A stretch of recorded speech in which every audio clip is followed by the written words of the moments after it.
দীর্ঘ এক দশক ধরে তিস্তা নদীর পানির ন্যায্য হিস্যা আদায়ের লড়াই চলছিল। বাংলাদেশ বহুবার ভারতের সঙ্গে পানি বন্টন চুক্তি করতে চেয়েছিল, কিন্তু সেই চুক্তি আলোর মুখ দেখেনি। বরং উজানের পানি ভারত একতরফাভাবে নিয়ন্ত্রণ করেছে। ফলে শুষ্ক মৌসুমে তিস্তার বুকে পড়েছে চরম পানি সংকট। তবে এবার দৃশ্যপট বদলেছে। চীনের সরাসরি আগ্রহ এবং বাংলাদেশ সরকারের সাম্প্রতিক সিদ্ধান্তের কারণে তিস্তা প্রকল্প হয়তো শেষ পর্যন্ত চীনের হাতেই যাচ্ছে। আর এই পুরো প্রক্রিয়ার মূল কারিগর হতে পারেন অন্তর্বর্তী সরকারের প্রধান ডক্টর মোহাম্মদ ইউনূস। আজকের প্রতিবেদনে আমরা জানাবো কেন বাংলাদেশ চীনের দিকে ঝুঁকল, কেন ভারত চায়নি চীন এই প্রকল্প বাস্তবায়ন করুক, এবং চীনের মাধ্যমে বাস্তবায়িত হলে বাংলাদেশের কি কি লাভ হবে। বিস্তারিত জানতে ভিডিওটি শেষ পর্যন্ত দেখুন। আপনারা জানেন, তিস্তা নদী শুধু একটি নদী নয়, এটি বাংলাদেশের উত্তরাঞ্চলের প্রাণ। কিন্তু ভারতের একতরফা পানি প্রত্যাহারের কারণে শুকনো মৌসুমে এই নদী মরুভূমির রূপ নেয়। অথচ বন্যার সময় এই নদী হয়ে ওঠে গলার কাঁটা, ভাসিয়ে নিয়ে যায় গ্রামের পর গ্রাম। তাই বহু বছর ধরে তিস্তা নদী শাসনের জন্য একটি মহাপরিকল্পনার দাবি উঠে। প্রথম থেকে এই প্রকল্প বাস্তবায়নের জন্য চীন এগিয়ে আসে। 2016 সালে বাংলাদেশ পানি উন্নয়ন বোর্ড এবং চীনের পাওয়ার কনস্ট্রাকশন কর্পোরেশন অব চায়নার মধ্যে একটি সমঝোতা স্মারক স্বাক্ষরিত হয়। চীনের প্রস্তাব ছিল তারা তিস্তার পানি ব্যবস্থাপনা, নদী খনন, চর দখল প্রতিরোধ এবং কৃষি ও সেচ ব্যবস্থার উন্নয়নে কাজ করবে। কিন্তু ভারতও চায়নি চীন এই প্রকল্পে যুক্ত হোক, কেননা ভারত মনে করত তিস্তা নদীর প্রকল্প চীনের হাতে গেলে এটি একটি কৌশলগত বিপদ হতে পারে। তাই ভারতও বাংলাদেশকে অনুরোধ জানায় যেন তারা এই প্রকল্প ভারতের হাতে তুলে দেয়। তবে বাংলাদেশের জন্য বড় সমস্যা ছিল কার পক্ষ নেবে সরকার, ভারত নাকি চীন। আওয়ামী লীগ সরকার সরাসরি কোনো সিদ্ধান্ত না নিয়ে বিষয়টি ঝুলিয়ে রাখে। কিন্তু 5 আগস্ট সরকার পরিবর্তনের পর ভারত ও বাংলাদেশ সম্পর্কে কিছুটা টানাপোড়েন দেখা দেয়। ফলে ভারতের তিস্তা প্রকল্প পাওয়ার সম্ভাবনা কমে যায় এবং চীন আবারও নতুন করে আগ্রহ দেখায়। আর কয়েকদিন পর চীন সফরে যাচ্ছেন অন্তর্বর্তী সরকারের প্রধান ডক্টর মোহাম্মদ ইউনূস। ধারণা করা হচ্ছে এই সফরেই তিস্তা প্রকল্পের চূড়ান্ত চুক্তি হতে পারে। চীনের রাষ্ট্রদূত কিছুদিন আগেই বলেছেন, বাংলাদেশ সরকার চাইলে চীন তিস্তা প্রকল্প বাস্তবায়নে পুরোপুরি প্রস্তুত, অর্থাৎ সিদ্ধান্ত এখন বাংলাদেশের হাতে। প্রশ্ন আসতে পারে, ভারত কেন এতটা আতঙ্কিত? যদি তিস্তা প্রকল্প চীন বাস্তবায়ন করে তাহলে ভারতের কি ক্ষতি হবে? ভারতের জন্য সমস্যার মূল কারণ হল চীন তিস্তা নদী খনন করলে এবং নদীর গভীরতা 10 মিটার বাড়ালে শুষ্ক মৌসুমে ভারতের উপর পানির নির্ভরতা কমে যাবে।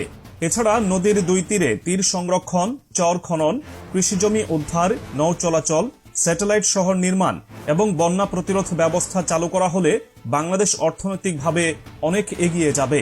আরেকটি গুরুত্বপূর্ণ দিক হল ভূরাজনৈতিক বিষয়। চীন এই প্রকল্প বাস্তবায়ন করলে এটি শুধু একটি উন্নয়ন প্রকল্প থাকবে না, বরং এটি দক্ষিণ এশিয়ায় চীনের কৌশলগত প্রভাব বাড়িয়ে দেবে। আর ভারত ঠিক এই কারণেই এতটা উদ্বিগ্ন। বাংলাদেশের সরকার এবং জনগণের জন্য এটি নিঃসন্দেহে একটি বড় সিদ্ধান্ত। কারণ তিস্তা নদী নিয়ন্ত্রণের মাধ্যমে উত্তরাঞ্চলের মানুষের ভাগ্য বদলানোর সুযোগ তৈরি হতে চলেছে। কিন্তু এখানে প্রশ্ন থেকে যায়, চীনের হাত ধরে তিস্তা মহাপরিকল্পনা বাস্তবায়ন হলে ভারত কি ধরনের প্রতিক্রিয়া দেখাবে?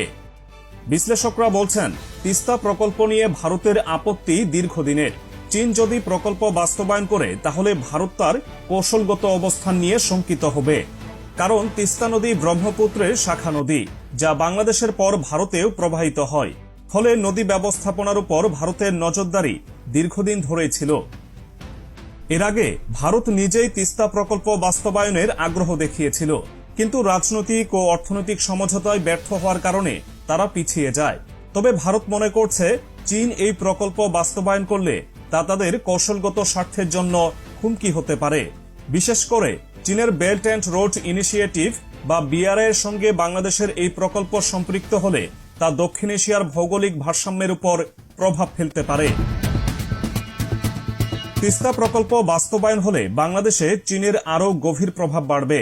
চীন এর আগেও পদ্মা সেতুর অর্থায়নে যুক্ত ছিল এবং এবার তারা তিস্তা প্রকল্পেও আগ্রহী। বিশ্লেষকরা বলছেন, চীন এখানে শুধু অর্থায়ন করতে আসেনি, তারা বাংলাদেশে তাদের কৌশলগত সম্পর্ক আরও দৃঢ় করতে চায়।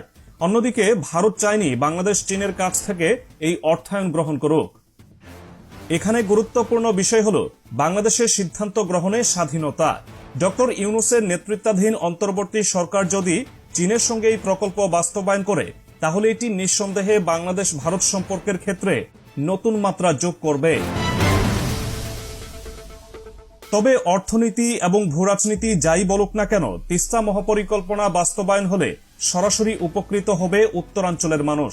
এই প্রকল্প বাস্তবায়িত হলে শুষ্ক মৌসুমে পানির অভাব থাকবে না, কৃষি ও খামারের জন্য নিরবচ্ছিন্ন পানি সরবরাহ নিশ্চিত হবে, বন্যা ও নদী ভাঙন প্রতিরোধ করা সম্ভব হবে, নদীর তীর রক্ষা এবং সঠিক ব্যবস্থাপনার মাধ্যমে মানুষের জানমাল রক্ষা করা সম্ভব হবে, নৌপরিবহন ব্যবস্থার উন্নয়ন হবে, সারা বছর নৌ চলাচলের সুবিধা পাওয়া যাবে, উত্তরাঞ্চলে নতুন কর্মসংস্থানের সুযোগ তৈরি হবে, স্মার্ট সিটি ও নতুন অর্থনৈতিক জোন গড়ে তোলার মাধ্যমে ব্যবসা বাণিজ্যের প্রসার ঘটবে। তিস্তা থেকে কি সত্যি এবার মুক্তি মিলবে?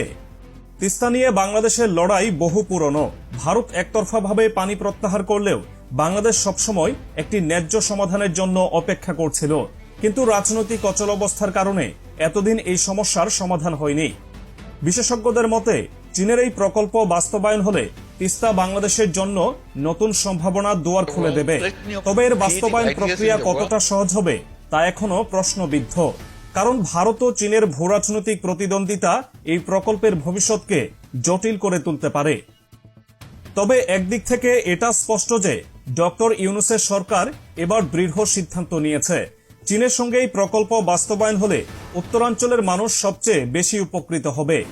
এদিকে ভারতও বিষয়টি নিবিড়ভাবে পর্যবেক্ষণ করছে। এখন দেখার বিষয় বাংলাদেশের সরকার শেষ পর্যন্ত কি সিদ্ধান্ত নেয় এবং কিভাবে এই প্রকল্প বাস্তবায়ন করে।